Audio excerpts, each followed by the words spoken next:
कई समय पहले की बात है। मंगलपुर गांव में श्याम नाम का एक लड़का रहा करता था। श्याम अपनी बीवी रेणुका और अपने 2 बच्चों के साथ खुशी से अपना जीवन बिता रहा था कि एक दिन व्यापार के सिलसिले में वो कहीं बाहर जा रहा था। मैं कल सुबह जल्दी चला जाऊंगा।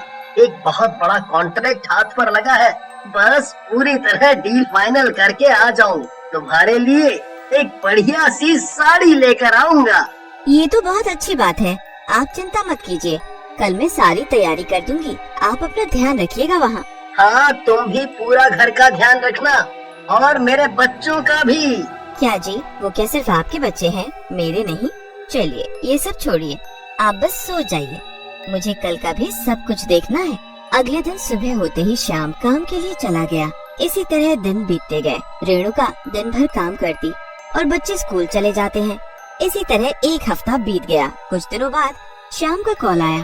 हेलो, सुनो रेणुका, मैं पहुंच जाऊंगा शाम तक। ठीक है जी, ध्यान रखना अपना, और हो सके तो रात होने से पहले आ जाना। रात को बाहर निकलना ठीक नहीं। भूत पिशाच पता नहीं कितने रहते हैं।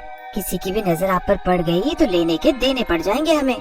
तुम चिंता ना करो, मैं समय से पहुंच जाऊंगा। अब चलो फोन रखो, मुझे तैयारी भी करनी है। ये सुनकर रेणुका बहुत खुश थी। वहाँ दूसरी तरफ श्याम भी अपने दोस्त के घर ठहरा हुआ होता है। वहाँ से निकलने से पहले गलती से उसके बैग में एक काला धागा चला आता है। रास्ते पर आते वक्त उसे कहीं से गाने की आवाज आती है। ये कैसी आवाज है? लगता है कान बज रहे हैं मेरे। छोड़ श्याम, जल्दी घर चल, देर हो रही है। कितनी देर लगा दी आपने? आपका इंतजार करते करते दोनों बच्चे सो गए। अरे बस ही लेट थी, अब इसमें मैं क्या कर सकता हूँ? सारी बातें यही करोगी या अंदर भी आने दोगी? दोनों अंदर जाते हैं। देखिए जी, इसीलिए कहती हूँ रात होने से पहले आ जाया करो। रात को भूत पिशाच ज्यादा ही घूमते हैं, लेकिन आप है कि मेरी सुनते ही नहीं। आपको जब देखो मजाक ही सूझता रहता है जी। अच्छा चलो माफ कर दो, मैं इतने दिनों बाद घर लौटा हूँ और तुम हो कि मुझे डांट रही हो। ये तो अच्छी बात नहीं। दोनों ने खाना खाया और सो गए। रात को चुड़ैल गाना गाती है। श्याम अचानक उठ जाता है। श्याम ने देखा कि वो जंगल में है। मैं यहाँ कैसे पहुँच गया? मैं कैसा गाती हूँ? आप बहुत अच्छा गाती हो, लेकिन बहन जी मुझे तो कुछ समझ नहीं आ रहा कि मैं यहाँ क्या कर रहा हूँ। धीरे धीरे तुझे सब समझ आ जाएगा। धीरे धीरे वो औरत चुड़ैल बनने लगी। श्याम जोर जोर से चिल्लाने लगा। तुम इंसान बड़े मूर्ख होते हो। तुम्हें क्या लगता है ऐसा कौन है जो तुम्हें एक चुड़ैल से बचा लेगा? श्याम डर के मारे कांपने लगा। अचानक श्याम नींद से जाग गया। अजय क्या हुआ जी? इतना क्यों चिल्ला रहे थे? बुरा सपना देख लिया क्या?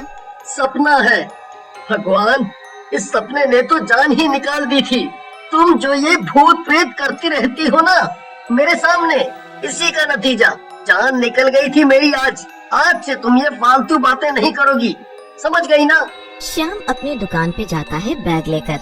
हे प्रभु, रक्षा करना। कल के सपने ने तो अभी तक डरा रखा है मुझे। बस आगे ऐसा कुछ देखने को ना मिले। कैसे हो भाई? बड़े दिनों बाद दिखाई दे रहे हो। कुछ नहीं भाई, काम से बाहर गया था। तभी सोचूं तुम्हारे दर्शन नहीं हो रहे। अब तो हो गए ना। थोड़ी देर काम करने के बाद जाकर, सुन राकेश, मैं जा रहा हूँ घर, तू ताला मार के चले जाइयो। इसके बाद श्याम अपने घर के लिए निकल गया।